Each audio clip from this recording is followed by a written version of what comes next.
देशराज। जो अधिवक्ता कानून लाया जा रहा है, आप तो अभी नए नए प्रैक्टिस में आए हैं, लगभग साल 2 साल ही हुआ होगा। जी 5 साल हो गए। 5 साल हो गया है ना।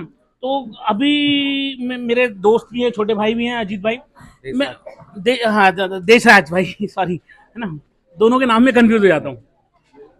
देशराज, मुझे ये बताओ कि जो जूनियर अधिवक्ता है उनके जीवन पे क्या प्रभाव पड़ेगा, उनकी कार्यशैली पे क्या प्रभाव पड़ेगा, उनके पेशे पे क्या प्रभाव पड़ेगा, किस तरीके से यह कानून, यह विधेयक, जो संशोधन विधेयक सन लाने जा रही है, उसके बाद जूनियर अधिवक्ताओं की क्या स्थिति रहेगी। सबसे पहले तो मैं ये कहना चाहूँगा कि ये जो बिल लाया जा रहा है, अधिवक्ता कानून एक्ट 2025, ये एक काला कानून है जो वकीलों की आज़ादी को पूर्णतः से ख़त्म कर रहा है।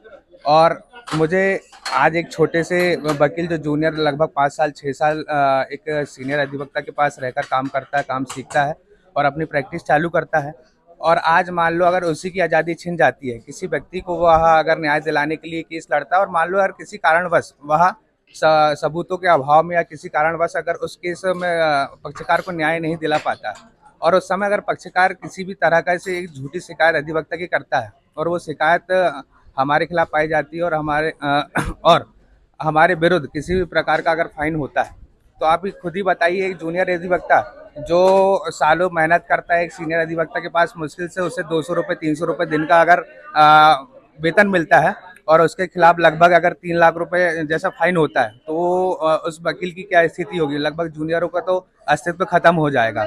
आज रही बात कि ये जो बिल है एक काला कानून है जो वकीलों के विरुद्ध लाया जा रहा है। इसका पुरजोर विरोध सभी राज्यों में हो रहा है और हमारे छिंदवाड़ा जिले में भी अधिवक्ता संघ इसका विरोध कर रहा है। हमारे जो कार्यकारिणी यहाँ पे है वह भी अभी रणनीति बना रहे हैं कि इसका किस तरीके से विरोध किया जाना चाहिए।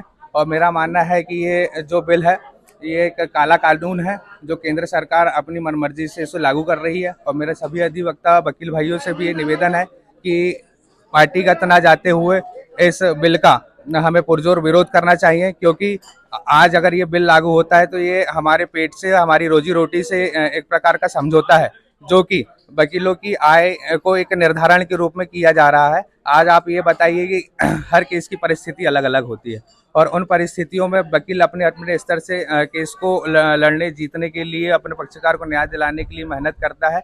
और अगर केंद्र सरकार के द्वारा किसी अधिवक्ता की अगर राशि डिसाइड कर दी जाती है कि आपको इस केस में अगर इतनी राशि से ऊपर नहीं लेना है, तो ये अनुचित है, क्योंकि हर अधिवक्ता का एक अलग मापदंड होता है।